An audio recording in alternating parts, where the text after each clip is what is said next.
They said the empire died, child. But look at your name. Look at your blood.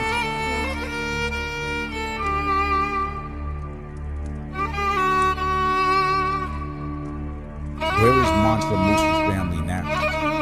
They're in Mali, Guinea, Senegal, and across the diaspora, walking around with the surname Keita on their driver's license.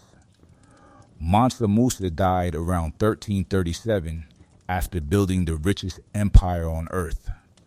His son Maghan I took the throne and lasted just 4 years before his uncle Sulayman took it from him in 1341. The Kada dynasty kept ruling Mali until the empire crumbled by the mid-1600s. But the family never disappeared. They scattered.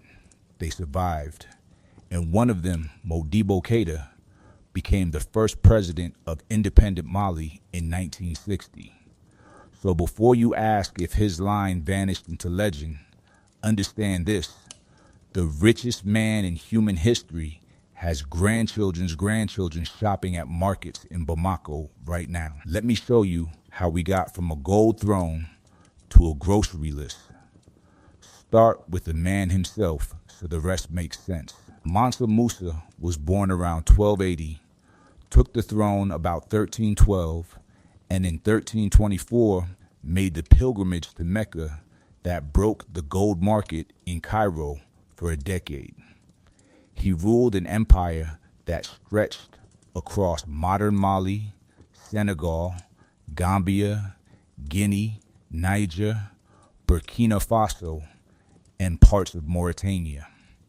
His wife's name was Inari Conte. His house was the Keita clan, the same family Sundiata Keita founded in the 1200s when he built the Mali Empire out of nothing but vision and a war he refused to lose. That clan name Keita is the thread you follow from then to now. Walk the line with me. Mansa Musa dies around 1337. The throne passes to his son Maghan I, sometimes called Maga. Maghan only holds the seat from 1337 to 1341. Historians like Ibn Khaldun, who collected accounts from people who lived through it, suggest the handoff to his uncle Sulayman wasn't clean. Could have been a coup. Could have been a quiet shove. Either way, by 1341, Sulayman, Mansa Musa's younger brother, was sitting where his nephew used to sit. Sulayman ruled until around 1360 and kept the empire wealthy, kept Islam strong, kept the trade routes humming.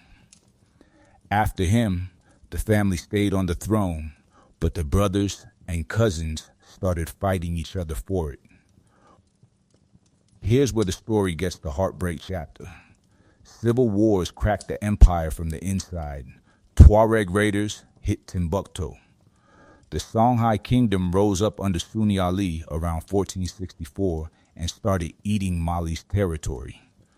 By the time Portuguese ships opened new gold routes along the West African coast in the mid-1400s, Mali's monopoly was broken.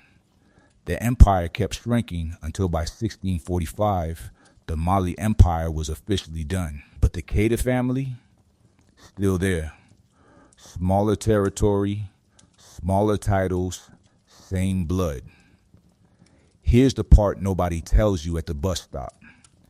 In West African tradition, the family name carries the receipt of the bloodline. The Keita name didn't scatter to the wind. It passed father to son to grandson across 600 years. Across Mali, Guinea, Senegal, Ivory Coast, and Burkina Faso, the Keita surname is one of the most respected names you can carry. When you meet a Keita in Bamako today, the elders nod different. Griots, the praise singers who memorized family lines back to Sundiata himself, still sing the names. That's a living archive. No paper required, just memory honored across generations like a torch nobody dropped. Now sit up for the receipt that should make your chest swell. On September 22nd, 1960, when Mali declared independence from France, the man who stood up as the country's first president was named Modibo Keita. Same clan name, same family tree that runs back through Mansa Musa and all the way to Sundiata. Modibo Keita led Mali from 1960 until 1968 when the coup pushed him out. He died in 1977. But think about that arc for a second. The same family that ruled the wealthiest empire on earth in the 1300s stood back up 600 years later and ran a free African nation. That's not coincidence. That's lineage refusing to lay down. You want more living receipts? Salif Keita, born in 1949 in the village of Joliba in Mali, is one of the most celebrated African musicians on the planet. He's a direct descendant of the Keita royal line, which is why his family pushed back when he first picked up a microphone. In their tradition, royal descendants don't become praise singers. The griots sing for them. He broke the rule, took the music to the world, and became known as the golden voice of Africa. Every time you hear him sing, you're hearing Mansa Musa's family tree humming through a microphone in your earbuds. Picture the everyday folks too, because not every descendant gets a passport photo in a magazine. Most of them are teachers, farmers, traders, mothers braiding hair on porches, fathers fixing cars under the sun, students in Bamako studying for exams, families in Conakry making dinner. The Keita name appears on shop signs, on school rosters, on hospital ID badges. In Mali alone, the surname is in the top tier of common names. Not because everybody's a prince, but because the clan spread wide over the centuries, marrying into towns, founding villages, raising children who raised the ones walking around right now. Now let's answer the harder question, because somebody's already typing it. If the family survived, where did all the gold go? The wealth didn't stay piled in one vault, waiting for a great-great-grandchild to inherit. Empires don't work like trust funds. When the Mali Empire fractured, the gold mines passed through different hands. The trade routes shifted. The Portuguese pulled commerce to the coast and left the inland routes drier. Civil wars burned through resources.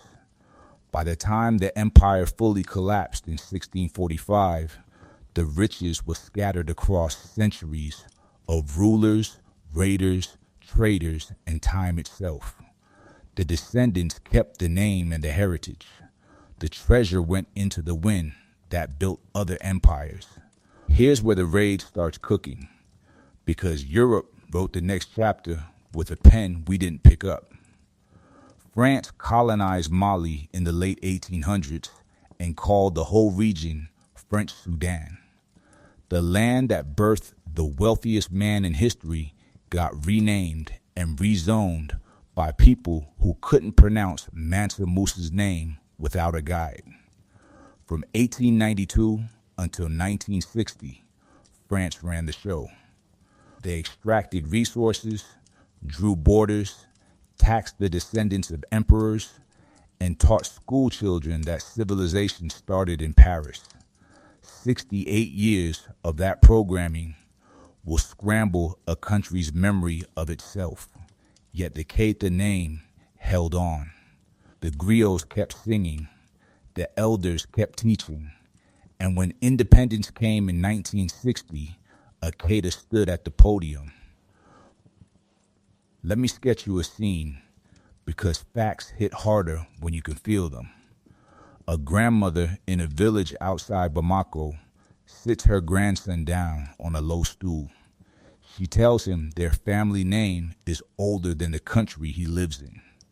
She tells him about an ancestor so wealthy that when he passed through Cairo in 1324, he gave away so much gold that the city's economy didn't recover for 10 years.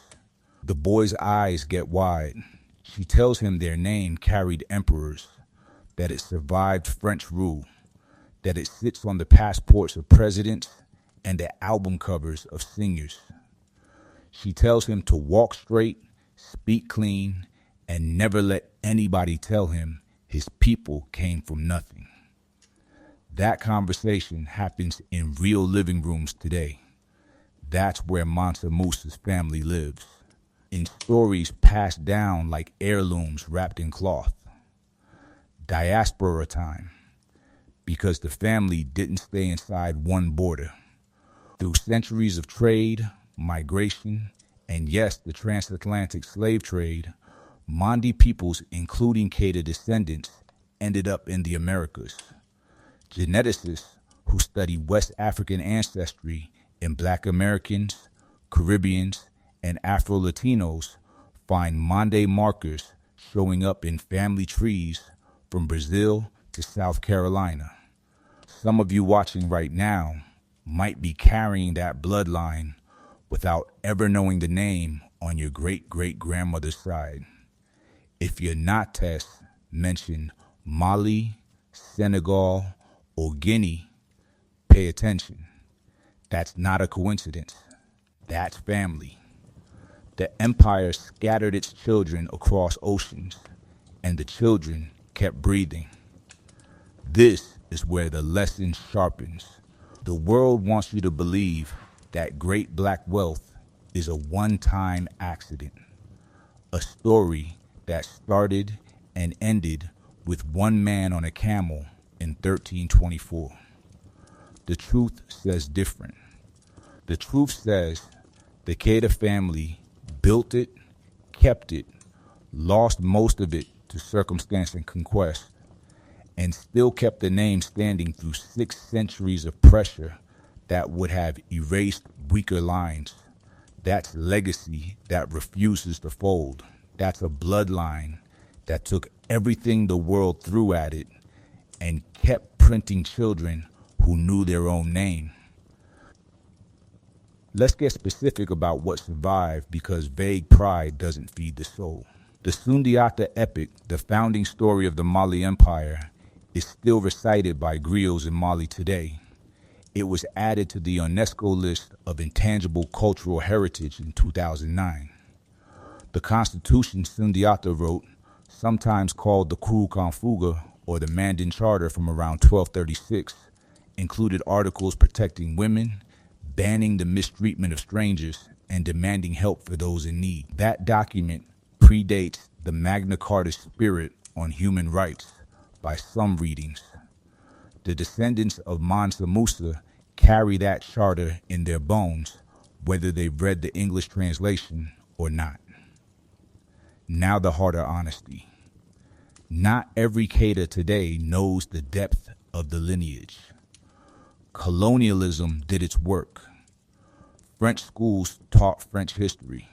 Some descendants grew up knowing the name carries weight without knowing the full receipt behind it. That gap is what videos like this exist to fill.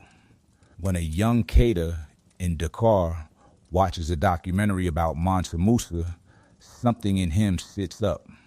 When a grandmother in Atlanta finds out her Dina traces to the Mande peoples, something in her settles.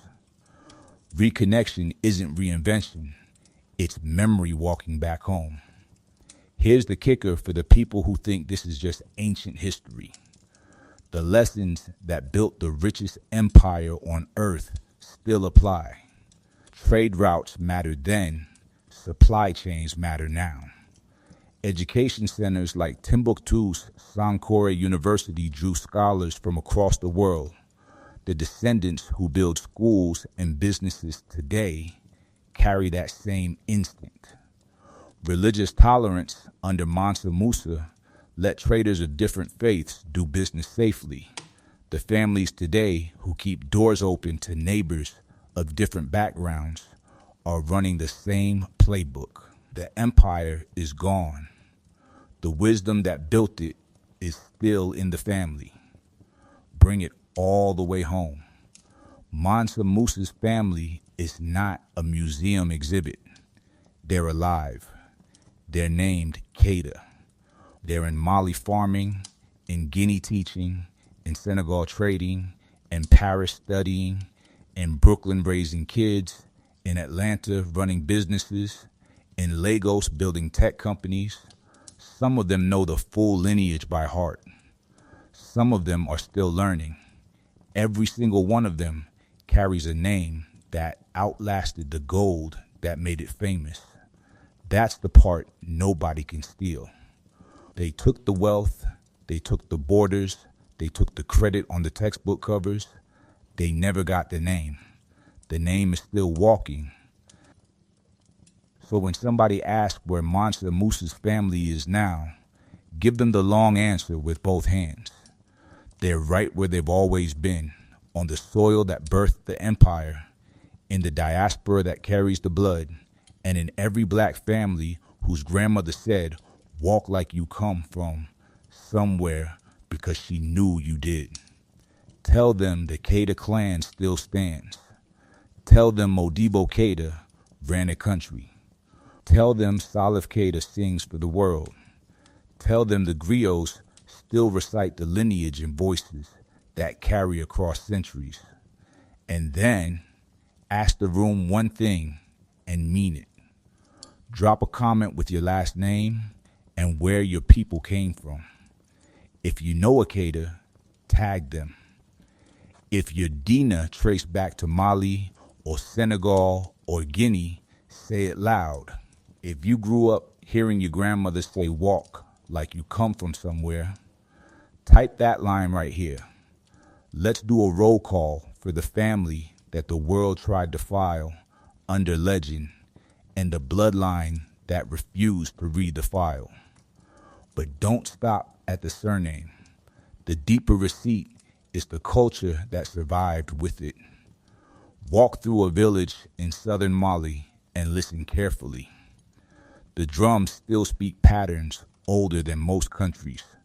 Wedding ceremonies still carry traditions whose roots reach back into the days when Mali controlled the gold that financed half the Mediterranean economy.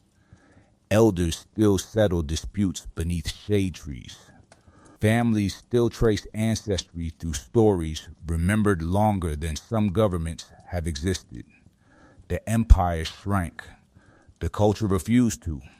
That matters because history books love to measure success by borders. Africans have always measured it by continuity. Rome fell. Mali fell. Songhai fell. Britain's empire shrank. Every empire eventually becomes a chapter heading. The real question is what survives after the chapter ends. The Kada line survived. The Mande language survived. The griots survived. The story survived. That is a different kind of victory. Think about how unlikely that is. 600 years, wars, droughts, slave raids, colonialism, independence struggles, coups, globalization.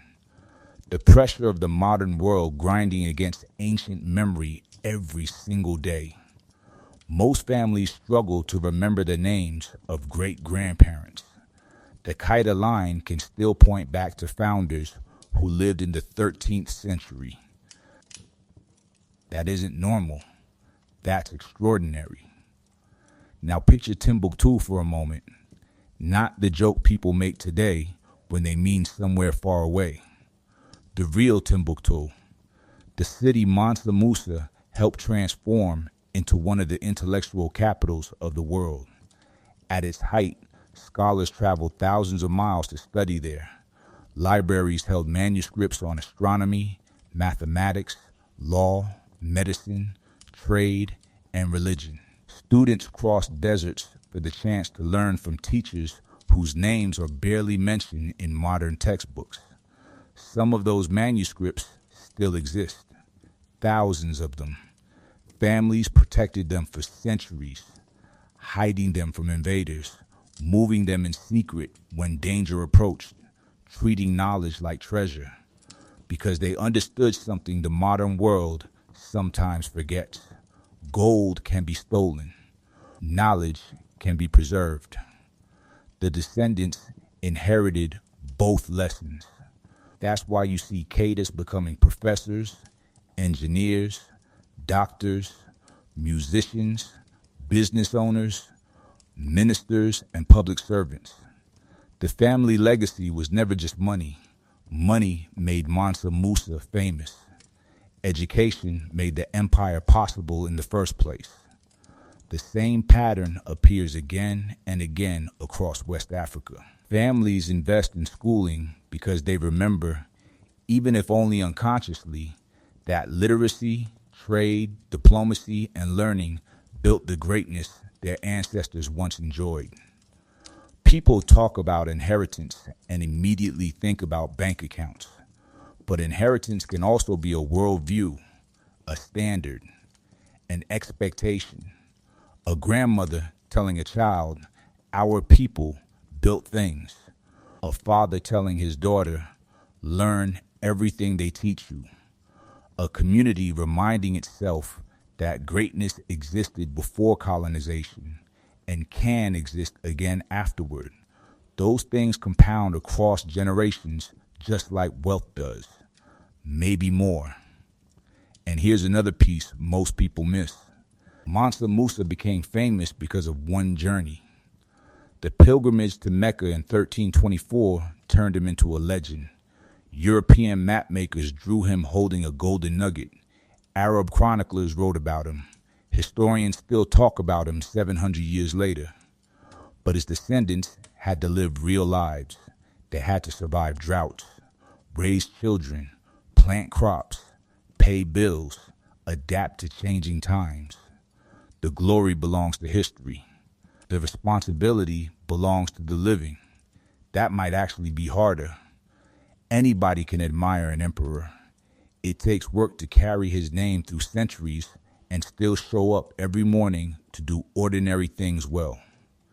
That's what the Keita family did, generation after generation, until the name became bigger than any single person.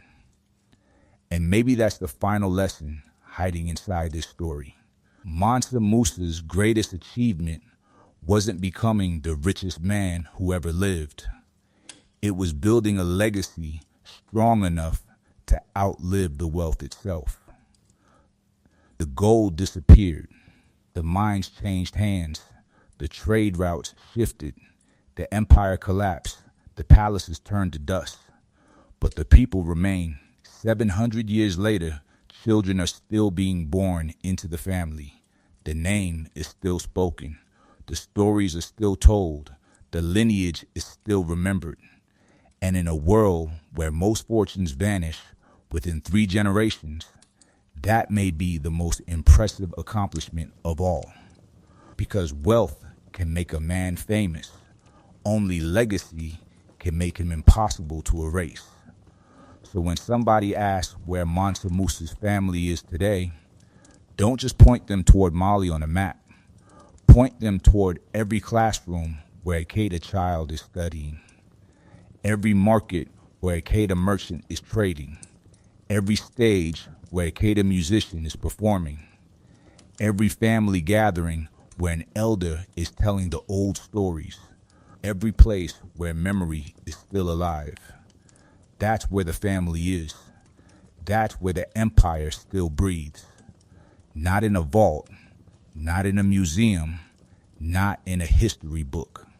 In people, living people. And as long as those people remember who they are, the story of Mansa Musa is not over. It's still being written.